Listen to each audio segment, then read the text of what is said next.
You players out there, and whether it be on the collegiate level or little league level or high school level, don't be afraid to fail. That is the biggest part of this game that you have got to get over.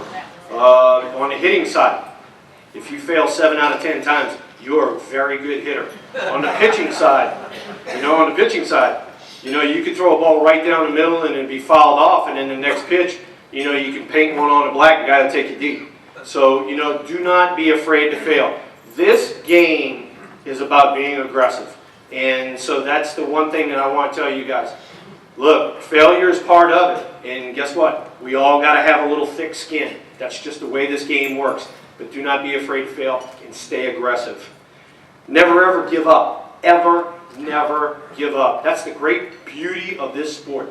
There is no time limit. We can stay out here. We can do whatever we need to do for as long as we need to do it. Let's get it right the first time. But never, ever give up. If I had a bad at-bat, you come back to the dugout, you regroup, and guess what? Here we go for our next at-bat. And guess what? The outcome is going to be completely different than the last at-bat. Another one of the beauty of this sport is you might see something on any given play on the baseball field that you've never seen in your life or anybody else has ever seen. I mean, there's weird stuff that goes on a daily basis, and you just shake your head and go, oh my goodness, I never saw that before. And that's just the way it is. We already talked about it. You guys know. There is no substitute for work. None. There is no shortcuts. If you're a hitter, hit. If you're a pitcher, pitch. There ain't no way around it, okay? The only way you get better as a pitcher is throwing the hitters. The only way you get better as a hitter is hitting off of pitchers. So work, and outwork the other guy. And that's another one of the great things is you don't have to be 6'5". You can be 5'8". Look at a guy like Craig Biggio. A little bitty guy, but guess what? He got the most out of everything. He's in the Hall of Famer now. So it's amazing what this sport will do. And last but not least is follow your dreams. Okay, I was fortunate enough. Ed, alluded to the 1948 Olympic team.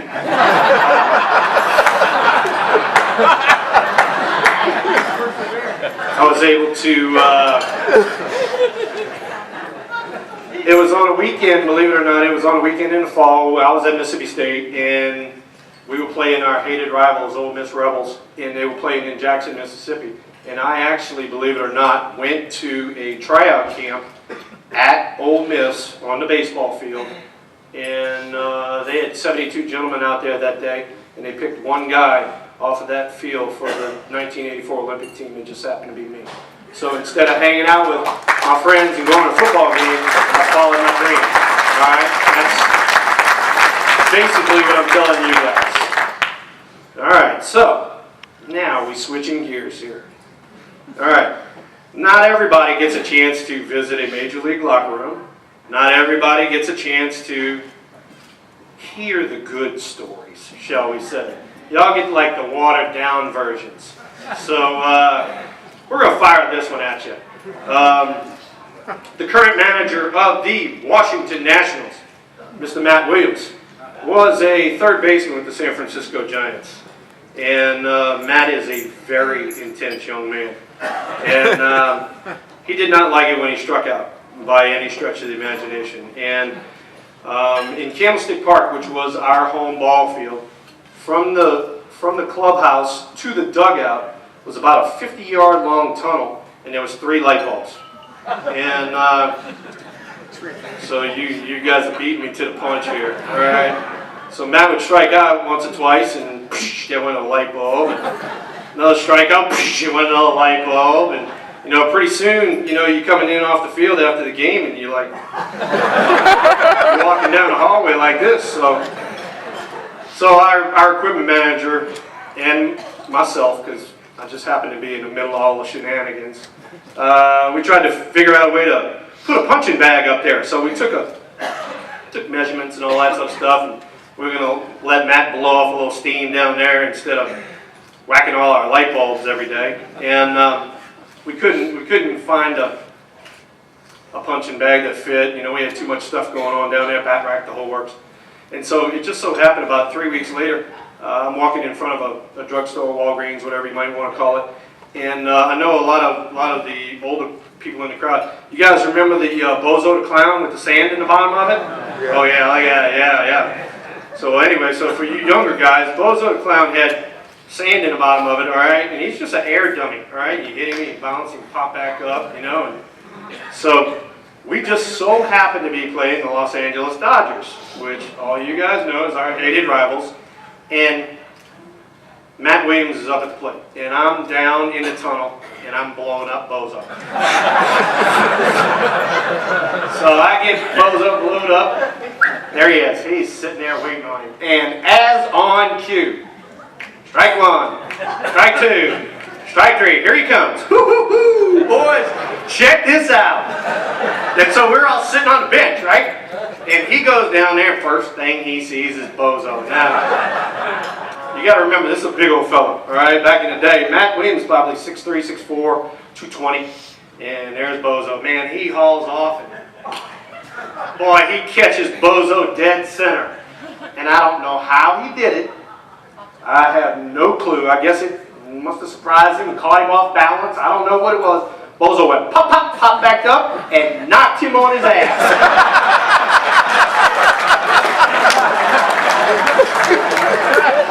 And so remember now, all of us guys are sitting on the bench, right? And all of a sudden we see this and everybody goes to the same thing. One of these numbers. And I'll never forget the first words out of his mouth. He came boiling up out of there. I mean, beet red faced, and he said, "Clark, I'm going to kill you." Now, this is in the middle of the game. I take off running down the right field line, and he's chasing me. And I'm saying, I didn't do it, Bozo did it.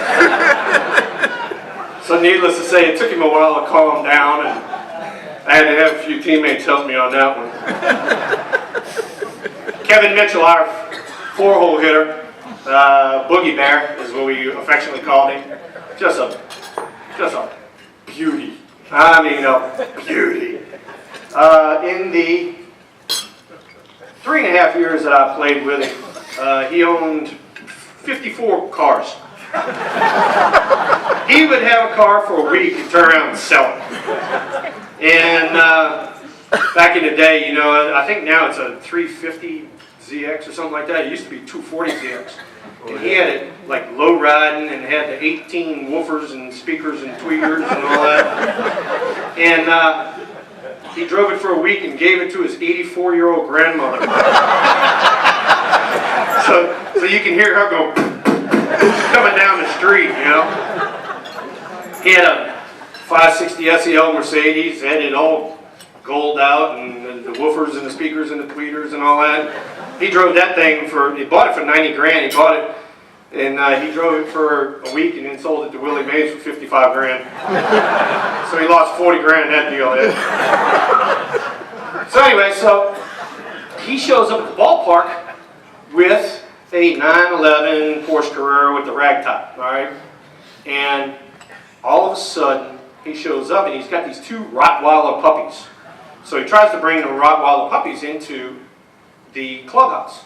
And there's no way that security's letting these dogs go wander around the clubhouse. So he gets the brilliant idea, I'm going to chain them to the steering wheel. Oh yeah. Anybody who's a dog lover in here knows what puppies do. Yeah. Chew and eat everything. All right, so we played game 9 innings later. Here we go. Out to the parking lot we come, and there is the 911 Porsche Carrera in a bazillion pieces. I mean, they ate the steering wheel, the top, the chairs, the seats, the radio. They ate it all, right? So I'm dying laughing. I'm like, dude, you gotta get rid of them dogs. You can't handle them. So anyway, he doesn't get rid of the dogs. And like literally a week later, we go to San Diego, and he lives in San Diego. Well then, you know, here he is, like I told you, he owned all these cars. He comes in and he goes, "Guess what, Thrill?" I go, "What?" He goes, "I have a yacht." I said, "Oh, okay, Gilligan. What kind of yacht you got?" He said, "You know, a big one." So sure enough, he's got like a 40 or 50-foot yacht. And on this thing, they have what's known as a flying bridge, which means you can drive it up on top or you can drive it down below. So we're at the ballpark, and he shows up, and he is literally, I mean, soaked, head to toe. I mean, he's wet. I'm like, Boogie Bear, what the hell did you do? He goes, well, he's telling me this story. I would never, ever tell a story like this on myself. He goes, well, I was driving my yacht. Okay, all right, good.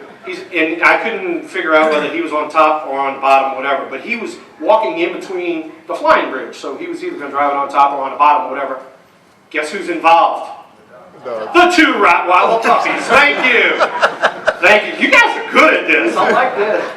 So anyway, so he gets tangled up with the two Rottweiler puppies, and out he goes. So guess what happens? The two Rottweiler puppies, boom, boom, they go out after him. He's in San Diego, ladies and gentlemen. This boat is not stopping. This boat is going, leaving him, bobbing for apples out there. So needless to say, he got rid of the two Rottweiler puppies. I don't know who stopped and picked him up, but thank God they did, because we needed him that year. The current pitching coach of the San Francisco Giants will remain anonymous. Yeah. All right, just letting you know he's current. So you guys can Google it if you need to. We're playing in New York, which he happened to play in New York previously. I get a phone call, 3:30 in the morning, woke me up. Thrill, how you doing? I'm sleeping. You need to come to the roof. We're at the Grand Central Hyatt. It's like 60 stories up. I said, how do you get to the roof? He said, tip a bellman. I said, okay. Tip a bellman. I get up to the roof, I don't know how I did it, open the door, and there's literally 3/4 of our team out there. They have 2 pieces of surgical tubing, a funnel, and about 1,000 water balloons. They are 60 floors up in New York at 3:30 in the morning, and they're taking aims. And they are literally shooting these water balloons like 7 blocks down and hitting people. They're knocking these people on their butts. I'm like, you guys are killing me. Said, you can't do this, but give me 1 shot first. Oh, my Lord. Oh, God. Some of the stuff that you hear in the clubhouse is just absolutely amazing. I mean, you hear stuff that you do a double take and you go, no, really? He just said that? Really? And so you think it's going to be players. Well, this so happened to be one of our coaches. Don Zimmer was our third base coach in 1987. And Don Zimmer, for people who know, he just passed away. He was an avid gambler, and he coached third base exactly like he lived his life. He gambled. I mean, he sent everybody. And as Ed knows, you can't send everybody. Sure enough, he sent everybody. And in 1987, we only had 4 guys thrown out at home plate. So, you know, it got to be a running joke on the team. Hey, look, you know, we might need to be like heads up because he's going to stop somebody. So anyway, so I'm out on second base. And as all the ball players know, there's a base hit to right field. It's 2 outs, so I'm going on contact. All right? When you are coming around third base, Ed, do you coach third? No?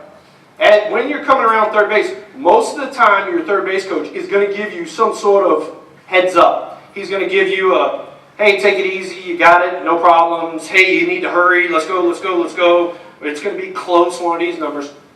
So, you know, ball's hit the right field. I got my back to the play. I'm looking at Zimmer, and he's waving me around like it's no big deal. So I'm like, all right, this is going to be a piece of cake. He goes, you got to go, but you're going to be out.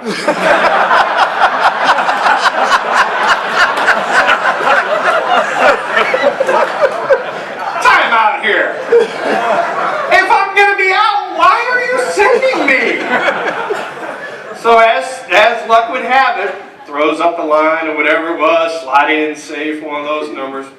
I went up to him after the game, and I said, Zim, I said, man, you can't do that stuff to us. I said, you know, you told me I was going to be out. He says, yeah, he says, I know you were going to be out. He says, but I had money on the game.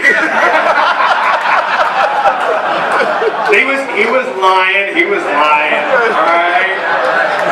Don't everybody go print that. He was lying. He's just being funny. We're in San Diego. All right. And for most of y'all, San Diego's a big, huge military, town, and they're there at quite a few games. Padres get dressed up in, camo jerseys quite a bit. Back in the day, matter of fact, my son actually, believe it or not, came up with the name because I didn't know who the name was. I remember the story though. It was Roger Mason. He was a pitcher with the Giants. Pretty good stuff. He was 6'5", threw about 93, 94, and had a good split finger, which most of our staff had at that time. And we're in San Diego, and we hit in the top of the first, didn't score any runs. Come up the bottom of the first. First batter up, whack, hit a home run. Well, being a military town, they shoot a cannon off, boom, and there's big fireworks and all that sort of stuff, and so we had gotten used to it because it just happens all the time, when you're in San Diego. So, second batter comes up, he makes an out. Third batter comes up, boom, he hits a home run, boom, there goes the cannon again, fireworks all over the place, So here we go, fourth hitter of the game, cleanup hitter, boom, he hits a home run, here goes the cannon, all that sort of stuff. So, we had a rule that if you were an infielder, when the pitching coach or the manager came out to the mound, all the infielders would confer. And the reason being because we had, set up defense and say, look, we're going to play this guy to pull, we're going to play this guy the other way, we want to pitch him the other way, stuff like that. And so everybody on the infield had to know that stuff. So we come out to the mound, and here comes our pitching coach, and his name was Norm Sherry. And Norm could never ever run straight. He always had his head cocked off to the side. So he comes out there like that, he's just bobbing along. And so that's a funny thing in its own right. We're all like, there it goes, And, Roger, he feels pretty bad about the situation. He's given up 3 home runs in the first 4 guys, and he's trying to talk his way through it. So he goes, Norm, I know, I'm missing my location, my release point's off a little bit and all that sort of stuff. It's okay, we got it under control. And without missing a beat, Norm says, no, he says, Roger sent me out, talk about Roger Craig, okay, our manager. He said, no, Roger sent me out so that the cannon guy can reload.